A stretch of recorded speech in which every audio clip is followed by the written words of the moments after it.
Bismillahirrahmanirrahim. Assalamualaikum warahmatullahi wabarakatuh. Alhamdulillahilladzi kataba ala nafsi rahmah. Asyhadu an la ilaha illallah wahdahu la syarikalah. Wa asyhadu anna Muhammadan abdu wa rasuluh la nabiyya ba'dah. Allahumma sholli wa sallim wa barik ala abdika wa rasulika Muhammadin wa ala alihi wa sahbihi wa man tabi'ahu bi ihsan.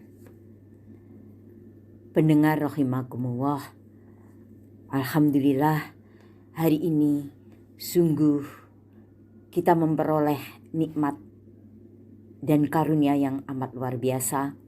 Berbahagia sekali bahwa pada hari ini kita mengawali puasa Ramadan di tahun 1443 Hijriah. Kenikmatan yang luar biasa ini wajib kita syukuri, bahwa kita dipertemukan kembali dengan Syahrul Ramadan, bulan yang penuh dengan rahmat dan ampunan. Kita bisa merasakan kenikmatan ini. Kita bisa merasakan bahwa sudah ada beberapa teman, saudara, kerabat, bahkan orang-orang yang kita cintai tidak bisa lagi membersamai kita untuk melaksanakan ibadah Siyamul Ramadan. Tahun ini kita doakan semoga Allah yarham kerabat kita yang telah menghadap Sang Khalik senantiasa mendapatkan maghfirah dari Allah Subhanahu wa ta'ala.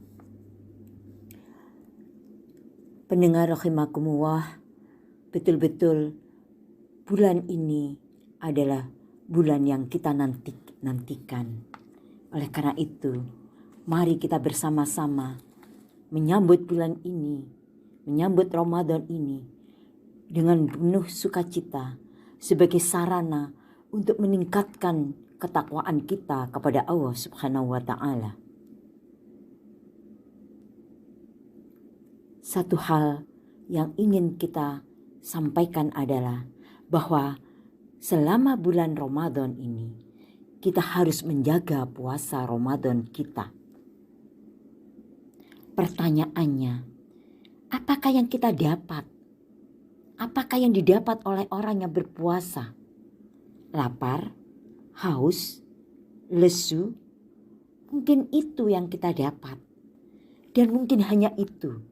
Dan tidak ada yang lain.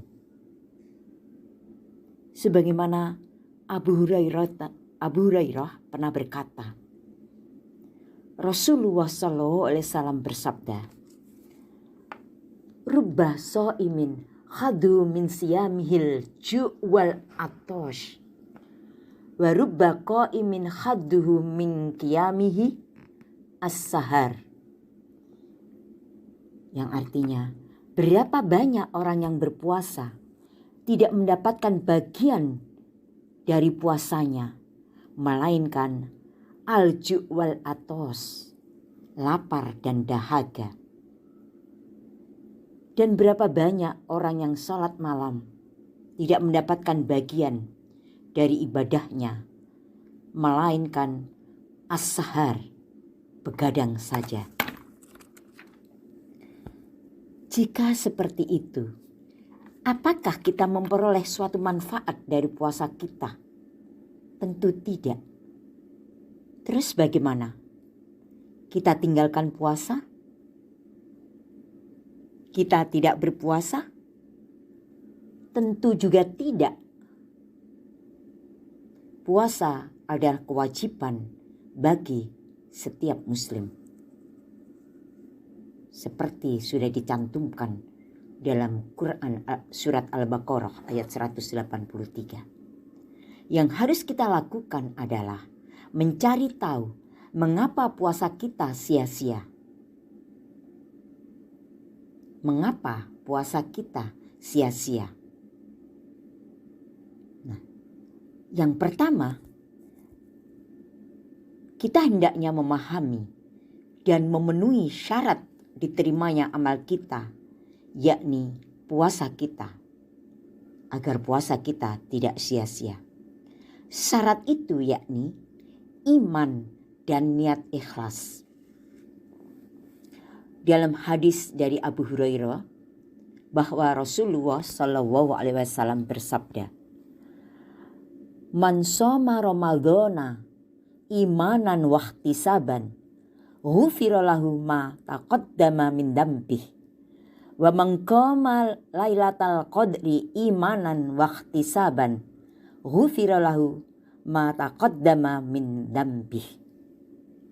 Artinya, barang siapa yang berpuasa pada bulan Ramadan dengan penuh keimanan dan mengharap ridha Allah, maka dosa-dosanya yang telah lalu akan diampuni. Dan siapa yang berdiri sholat pada malam Lailatul Qadar dengan keimanan dan mengharap ridha Allah, maka dosa-dosanya yang telah lalu akan diampuni. Hadis riwayat Muslim. Pendengar rahimakumullah, yang kedua, kita memahami dan menghindari perusak nilai puasa.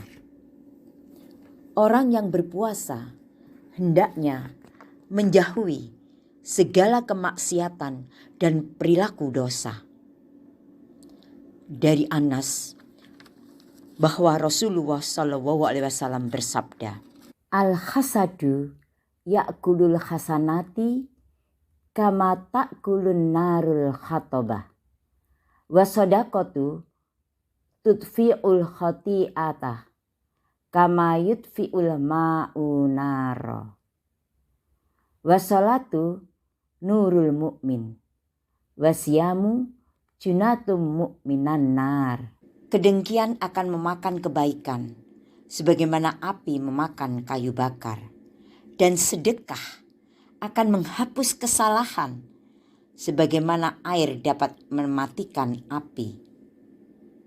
Salat adalah cahaya seorang mukmin, sedangkan puasa adalah perisai dari api neraka. Hadis riwayat Ibnu Majah. Pendengar yang berbahagia, hadis ini menegaskan bahwa kedengkian, yakni rasa benci bila saudaranya mendapat kenikmatan, anugerah dan kesenangan, hal ini akan menghapus nilai kebaikan kita. Semakin banyak kedengkian, semakin habis nilai kebaikan, ibadah, dan amal soleh seseorang, termasuk pahala puasanya, akan habis dimusnahkan oleh kedengkian itu. Rafas, yakni perkataan dan perbuatan mesum, juga termasuk perusak puasa. Orang yang terbiasa dengan perkataan dan perilaku rafas akan sulit meninggalkannya, seakan ia tidak punya rasa malu. Kalau ini dilakukan selagi ia berpuasa, maka rusaklah puasanya. Demikian juga yang termasuk perusak puasa adalah tindakan jahil, tindakan bodoh, yakni tindakan yang tidak tahu atau tidak mau tahu tentang hukum, tidak tahu tata krama, tidak tahu etika.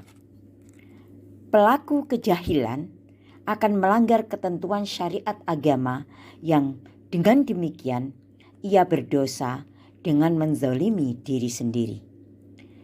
Pelaku kejahilan juga akan berbuat zalim kepada orang lain dengan lisannya atau perbuatannya.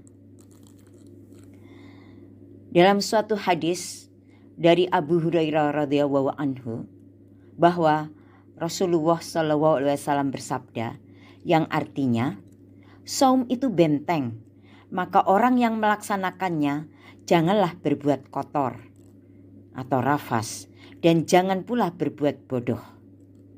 Apabila ada orang yang mengajaknya berkelahi atau menghinanya, maka katakanlah, aku sedang saum, ini shaimun, saya sedang berpuasa.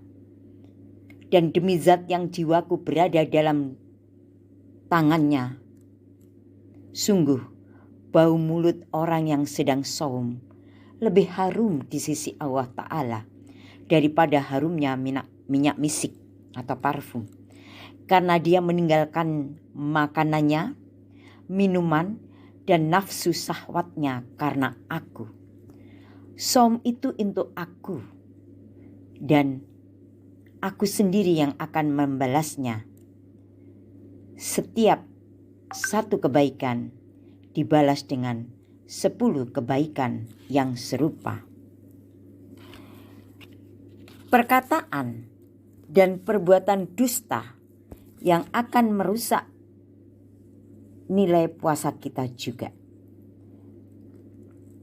Dari Abu Hurairah, dia berkata, Rasulullah Shallallahu Alaihi Wasallam bersabda, "Malam yada qaula zuri wal amala bihi wal jahlah, falaisa lillahi hajatun ayyada ta'amuhu wa syarabahu." Barang siapa tidak meninggalkan perkataan dusta dan mengerjakan serta perkara jahil, maka Allah tidak butuh perbuatan dia meninggalkan makan dan minumnya. Hadis riwayat Ahmad. Kedengkian, kedustaan, perbuatan rafas, berbuat kebodohan, itu hanya beberapa contoh perbuatan yang merusak puasa. Secara umum, segala perbuatan fasik dan kemaksiatan, baik berupa perbuatan hati, lisan, atau tindakan, akan merusak atau menghilangkan pahala puasa. Sebaliknya, supaya puasa kita menjadi puasa yang diterima oleh Allah Subhanahu wa Ta'ala, puasa yang bernilai tinggi di hadapan Allah Subhanahu wa Ta'ala, kita perlu memperhatikan amalan yang dianjurkan. Apa saja amalan sunnah yang sangat dianjurkan dalam berpuasa? Pertama, makan sahur dan mentakhirkan sahur itu. Dari Anas radhiyallahu an, ia berkata, Rasulullah Shallallahu Alaihi Wasallam bersabda, "Tasakharu fa inna fi suhuri barokatan." Makan sahurlah kalian, karena makan di waktu sahur itu mengandung barokah. Hadis riwayat Bukhari dan Muslim. Pendengar yang dirahmati Allah Subhanahu wa Ta'ala, orang yang bangun untuk makan sahur hendaknya mengisi waktunya itu untuk berzikir, membaca Al-Quran, dan terutama beristighfar, memohon ampunan kepada Allah. Sebagaimana firman Allah dalam surat Ad-Dariyat ayat 18. Wabil asharihum yastaghfirun. Dan mereka, orang yang mutakin itu, selalu memohon ampunan di waktu pagi sebelum fajar. Yang kedua, menyegerakan berbuka atau takjil bila sudah masuk waktu maghrib. Dari Sahal bin Sa'ad bahwa Rasulullah SAW bersabda, "La yazalun nasu bi khairim ma ajallul fitrah." Senantiasa manusia berada dalam kebaikan selama mereka menyegerakan berbuka. Waktu bertakjil tidak meninggalkan adab makan, yakni makan dengan tangan kanan dan memulai makan dengan ucapan bismillah. Setelah minum seteguk air dan makan satu atau beberapa butir korma, kita ucapkan doa. Dhahabaz zama'u wabtalatil uruku watsabatal ajru insyaallah. Dari Marwan bin Salim dari Ibnu Umar, ia berkata, Kana Rasulullah Sallallahu Alaihi Wasallam idza aftara qala dhahabat dama'u wabtalatil uruku wasabatal ajru insyaallah. Dahulu Rasulullah Sallallahu Alaihi Wasallam apabila berbuka beliau mengucapkan dhahabat dama'u wabtalatil uruku wasabatal ajru insyaallah. Telah hilang dahaga dan telah basah tenggorokan dan telah tetap pahala insyaallah. Hadis riwayat Abu Daud. Yang ketiga, berperilaku dermawan, mudah berinfak. Dan keempat, banyak membaca Al-Quran.